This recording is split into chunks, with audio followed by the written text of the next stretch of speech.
जयेश अपने चबूतरे पर बैठा मोबाइल चला रहा था। तभी उसके घर के सामने हैंडपंप पर एक बहुत सुंदर लड़की पानी भरने के लिए आई। जब उस लड़की ने हैंडपंप चलाना शुरू किया, अचानक अचानक जयेश की नज़र उस लड़की पर पड़ी। जब जयेश ने उस लड़की को देखा तो देखता ही रह गया। जयेश को वो लड़की बेहद पसंद आ गई। पहली बार जयेश को ऐसा लग रहा था जैसे उसकी मंजिल उसे मिल चुकी हो। उसकी सांसें तेज हो गई और मन विचलित हो उठा। अब जयेश उस लड़की को किसी भी हालत में पाना चाहता था। जयेश अब उस लड़की के बारे में सोचते हुए नए सपने देखने लगा था। तब वो लड़की अपने घड़े में पानी भरकर वहां से चली गई।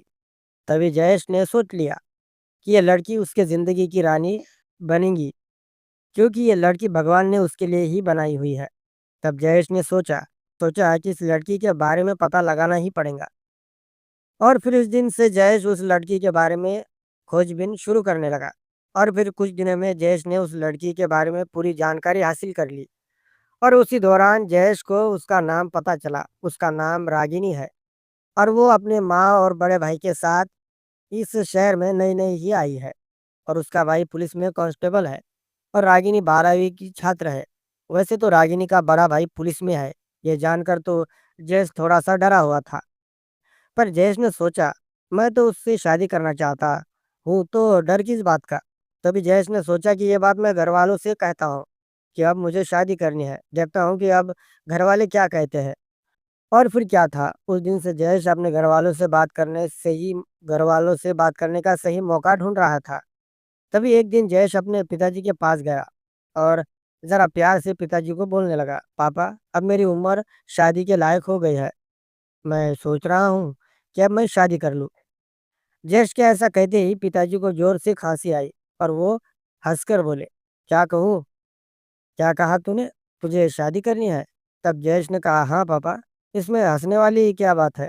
तब जयेश के पापा ने कहा, अरे गधे के बच्चे, तुझे 1 रुपया कमाने की अकल नहीं है।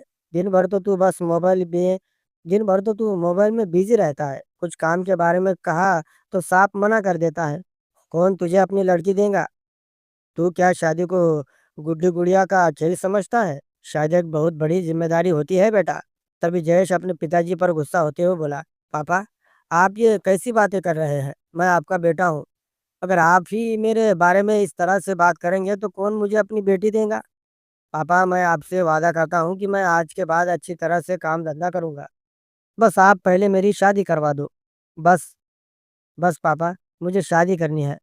अब मैं शादी करने के बजाय कुछ नहीं चाहता हूँ। पापा, बस इतनी बार मेरा कहा मान लो ना। तब पापा ने कहा, अरे बेटे, पर शादी करने के लिए पैसे भी तो चाहिए। कहाँ से आएंगे। तुझे तो पता है कि जो मेरी तनख्वाह आती है उससे तो घर का खर्चा भी पूरा नहीं होता। तो पैसा कहाँ से रहेगा। तब जयेश ने झड़कते हुए कहा, बस मैं कुछ नहीं जानता, मुझे बस शादी करनी है। आप मेरे पापा हैं, आपका फर्ज है मेरी शादी करना। नहीं तो मैं खुद का कुछ भी कब कर बैठूंगा। इतना कहकर जयेश अपने पापा के पास से उठकर चला गया। पर अब जयेश के पिताजी चिंतित हो उठे। उन्हें ऐसा लगने लगा कि बेटा तो मानने से रहा नहीं। अब क्या होगा। कौन इस बेवकूफ को समझाएगा। पर इधर तो जयेश तो रागिनी के ख्यालों में डूबा हुआ था। जयेश के मन में रागिनी के साथ होली खेलने के अरमान जाग रहे थे। उसकी पिचकारी से जयेश के रागिनी को रंग लगाना चाह रहा था। पर जयेश को लग रहा था कि किस तरह से वो रागिनी को हासिल कर पाएगा। ऐसा सोचते हुए जयेश एक चाय की दुकान पर जाकर बैठ गया और सोचने लगा। तभी उसका एक मोहल्ले का दोस्त वहां पर आकर बैठ गया। उसने जयेश को देखकर कहा, अरे जयेश, क्या भाई, किधर है तू। आजकल दिखाई नहीं देता है। क्या बात है, कोई तकलीफ है क्या। जयेश के दोस्त ने सवाल किया, पर जयेश ने कोई उत्तर नहीं दिया और शांत बैठा रहा। तभी उसने जयेश से कहा, क्या बात है यार, कुछ तो बोल। तब जयेश ने कहा, क्या बताओ यार, एक लड़की ने मुझे पागल कर दिया। बस उसी के बारे में मन सोचता रहता है। क्या करूँ क्या ना करूँ, कुछ भी समझ में नहीं आता। तभी जयेश ने तभी जयेश के दोस्त ने पूछा, यार, और वो लड़की है कौन जो तुझे पागल कर रखा है। तब जयेश ने कहा, वो लड़की हमारे मोहल्ले में रहती है और उसका भाई पुलिस कांस्टेबल है। तब जयेश का दोस्त हंसते हुए बोला, अरे पागल, तुझे और कोई नहीं मिली, सीधा पुलिस वाले की बहन पर ही प्यार करना शुरू कर दिया। तब जयेश अपने दोस्तों को हंसता हुआ देखकर बोला, यार, मेरा ये हाल खराब है और तू की है कि हंस रहा है। तभी जयेश के दोस्त ने कहा, अबे फटीचर, तू हफ्ते में एक बार नहाता है, सड़क से चलता है तो तेरे बदन से बदबू निकलती है, और ये अपना हुलिया देख, फटे पुराने कपड़े और ये पैरों में स्लीपर चप्पल। इस तरह से रहेगा तो क्या वो लड़की तुझे प्यार करेंगी? बिल्कुल भी नहीं। और वैसे भी तेरे पास है क्या? बाप दिन भर कंधे पर थैला लेकर भंगार चुनते फिरता है, और माँ लोगों के घरों में झाड़ू बर्तन का काम करती है। तेरा घर तो किसी कबूतर खाने से कम है क्या? घर के अंदर आओ तो हर तरफ से हवा आती है। अगर जोर से तूफान आया तो तेरा घर भी उड़ जाएगा। और तू ऐसे हाल में ऊंचे घराने की लड़की को अपना बनाने के सपने देख रहा है। तभी जयेश ने कहा, देख भाई, मुझे रागिनी से शिद्दत वाला प्यार हुआ है। तभी जयेश के दोस्त ने कहा, अबे तेरे शिद्दत वाले प्यार की ऐसी की तैसी। देख जयेश, हम इंसान हैं, और हमें अपने दायरे में रहकर ही काम करने चाहिए। देख, हम लोग गरीब घर के हैं, हमें ऊंचे सपने देखने का हक नहीं है। हम बस कल्पना कर सकते हैं, पर उस कल्पना को हकीकत नहीं बना सकते। तू जानना चाहता है कि मैं तुझे ये सब क्यों समझा रहा हूँ? क्योंकि तेरे पापा ने मुझे कहा था, कैसे भी करके तुझे सपनों की दुनिया से बाहर ला जाए। तब जयेश ने कहा, पर यार मैं तो रागिनी के बिना नहीं रह सकता हूँ। यार अब मैं क्या करूँ? तब जयेश ने कहा, ये कैसी बातें कर रहा है तू?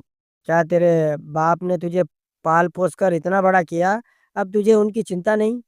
एक लड़की के लिए तू अपने सगे माँ बाप को भी भूल गया, वो भी उस लड़की की खातिर। टके के भाव भी नहीं पूछती है। देख जयेश, कहाँ वो लड़की और कहाँ तू? देख भाई, हकीकत में वापस आ जा और छोड़ दे उस लड़की का ख्याल, और अपने ज़िंदगी के बारे में सोच। कैसे तेरे झोपड़े का घर बनेगा, उसके बारे में सोच। कुछ कमा कर दिखा। आखिर कब तक अपने माँ-बाप के पैसे पर ऐश करता फिरेगा?